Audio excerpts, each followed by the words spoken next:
प्रिय, धरती से पुकार उठ रही है, मुझे बुलाया जा रहा है। हाँ कमल नयन, संकट बढ़ रहा है, मंथन असंभव सा लगने लगा है। और यदि मंथन नहीं हुआ तो जीवन संकट में घिर जाएगा। देवता अमृत से वंचित रह जाएंगे और दानव संस्कृति की जीत हो जाएगी। परंतु हे कमल नयन, मंथन कैसे होगा? मंदराचल तो समुद्र में डूबा जा रहा है, उसे स्थिर करने के लिए कोई महान ठोस वस्तु मिलेगी कहां से भला? प्रिय, मैं धरती और जीवन का पालक हूं। धरती और जीवन की रक्षा करना मेरा कर्तव्य है। मैं मंदराचल को अपनी पीठ पर रोक लूंगा। आप मंदराचल को अपनी पीठ पर रोकेंगे? हां प्रिय, मैं कूर्म का रूप धारण करूंगा। यह मेरा कूर्मा अवतार होगा। दूसरा अवतार, मंदर पर्वत मेरी पीठ पर टिक जाएगा और फिर समुद्र मंथन में कोई कठिनाई ही नहीं होगी। मुझे जाना ही होगा। और मैं? इस बार आप मेरी भुजा में लीन अवश्य होंगी महादेवी, पर आपका जन्म सागर मंथन से होगा। समुद्र मंथन से जो अनमोल रत्न निकलेंगे, उन्हीं के साथ आप भी निकलेंगी।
हे देवगण, तुमने मुझे पुकारा, मैं आ गया हूं। यह कूर्म नहीं, स्वयं मैं हूं। मैं सागर तल में जा रहा हूं देवगण। मैं मंदराचल को अपनी पीठ पर धारण करूंगा। फिर मंदराचल कदापि नहीं डूबेगा और तुम देव और दानव सरलता से सागर मंथन कर सकोगे।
गुरुदेव, सागर मंथन से अमृत के स्थान पर विष निकल आया है। चारों ओर त्राई त्राई मची हुई है। देवता तो कहते थे कि सागर मंथन से जीवनदायक अमृत मिलेगा, परंतु सागर तो मृत्यु बांट रहा है गुरुदेव। इसी कारण हम वहां से भाग आए। ऐसे में सागर मंथन से क्या लाभ? हम अब सागर मंथन में भाग नहीं लेंगे।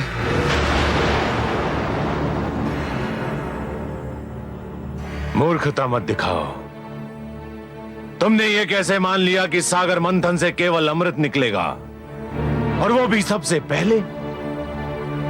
मूर्खों, इस मंथन से अनेक ऐसे पदार्थ, अनेक ऐसे रत्न निकलेंगे जिसकी किसी ने कल्पना भी ना की होगी। परंतु गुरुदेव, अभी तो सागर तट पर जाना मृत्यु को निमंत्रण देना होगा। वहां चारों ओर विषैली वायु के बादल फैले हुए हैं और फैलते ही जा रहे हैं। वहां तो खड़े रहना भी असंभव है। ना जाने ये कैसा विष है। इस विष का नाम है कालकूट, और ये हलाहल है। परंतु तुम क्यों चिंता करते हो? मेरे पास भी संजीवनी मंत्र है, और मैं तुम्हें मरने नहीं दूंगा। तुम सब मेरे आश्रम में ही ठहरो और इस विपत्ति के टलने की प्रतीक्षा करो। तुमसे अधिक तो देवता चिंतित होंगे, क्योंकि देवताओं के लिए मंथन और अमृत तुम्हारी तुलना में अधिक महत्व रखता है। अब देखना है कि वो इस विपदा को टालने के लिए क्या उपाय करते हैं। जो आज्ञा गुरुदेव। रक्षा कीजिए, रक्षा कीजिए।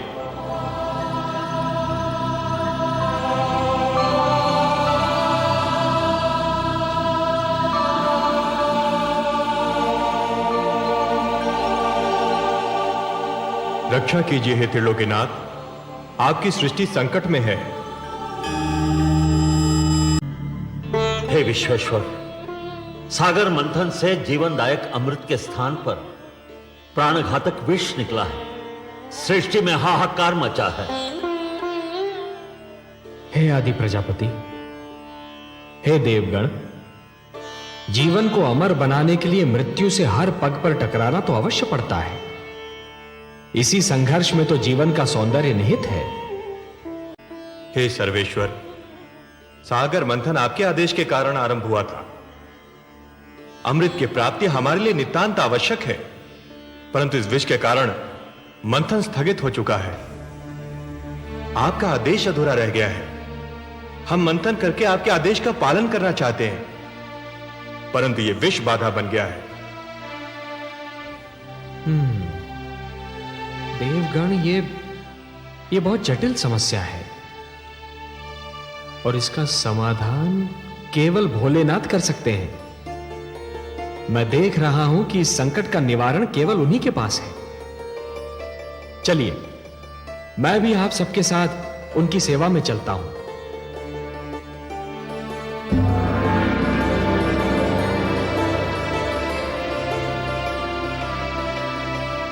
महादेव की जय हो।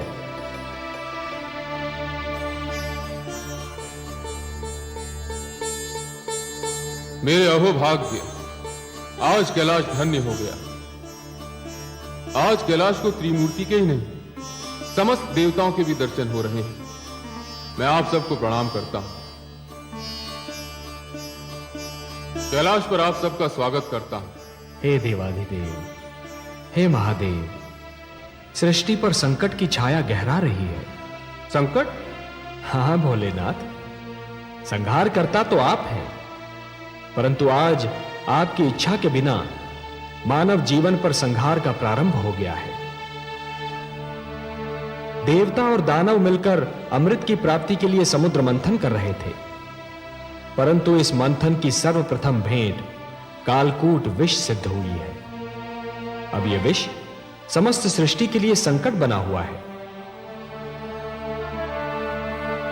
समस्या यह है कि इस विष के प्रभाव से यदि दानवों की मृत्यु हुई तो दैत्य गुरु शुक्राचार्य आपके दिए हुए संजीवनी मंत्र की शक्ति से उन्हें पुनर्जीवित कर लेंगे। श्री विष्णु की कृपा से देवताओं की भी सुरक्षा हो जाएगी। पर इस विष के दुष्प्रभाव से मेरी संतान, मेरा निर्दोष मानव समाप्त हो जाएगा। इसीलिए मैं आपसे विनती करता हूं कि हमारी सहायता कीजिए। हे महादेव, कालकूट विष सारे विश्व को अपनी लपेट में ले रहा है। हम पर कृपा कीजिए, इस संहारक विष को नष्ट कीजिए। देवराज, संहार करता तो केवल मैं हूं। विष भी मेरा ही आविष्कार है। विष मेरे लिए संहार करने का शस्त्र है और किसी भी विष को नष्ट नहीं किया जा सकता। विष को रोका जा सकता है, विष को सीमित किया जा सकता है, विष के दुष्प्रभाव को समाप्त किया जा सकता है, परंतु विष को नष्ट नहीं किया जा सकता। आपने सत्य कहा कि विष को नष्ट तो नहीं किया जा सकता, परंतु उसे रोका अवश्य जा सकता है। और यह कार्य केवल आप ही कर सकते हैं देवाधिदेव। हे त्रिलोकेश्वर, आप सब चलकर मेरे पास आए हैं। यहां आकर आपने मुझ पर कृपा की। आपके आदेश का पालन करके मुझे हर्ष होगा। मुझे कालकूट को कहीं रोकना होगा, उसकी सीमा का निर्धारण करना होगा। जगत के कल्याण के लिए यह कार्य मैं अवश्य करूंगा। आप चिंता न करें, मैं आपके साथ सागर तट पर चलता हूं।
हे महेश, हे महादेव, आज आपने कालकूट विष के प्रभाव से सारे संसार को बचा लिया। आपको कोटि कोटि धन्यवाद। आपने समस्त सृष्टि पर उपकार किया है महादेव। आज आपने महान त्याग और महानतम बलिदान का प्रदर्शन किया है। हे भोलेनाथ, आज से आप नीलकंठ हो गए और यह समस्त संसार इस नीलकंठ का सदैव आभार मानेगा। मैं स्वयं आपका ऋणी रहूंगा नीलकंठ, क्योंकि जिन लोगों की रक्षा मुझे करनी चाहिए थी, आज उन सब की रक्षा आपने की है। आज आपने समस्त संसार को यह ज्ञान दे दिया कि जिस प्रकार सूर्य बनने के लिए अग्नि बनना पड़ता है और अग्नि में जलना भी पड़ता है, उसी प्रकार शंकर बनने के लिए विष का प्राशन भी करना पड़ता है। और हे नीलकंठ, इस विष को आपने कंठ तक रोककर यह भी सिद्ध कर दिया कि विष चाहे जैसा भी हो, उसके प्रभाव को रोकना संभव है। इसलिए मैं स्वयं महाविष्णु आपको प्रणाम करता हूं।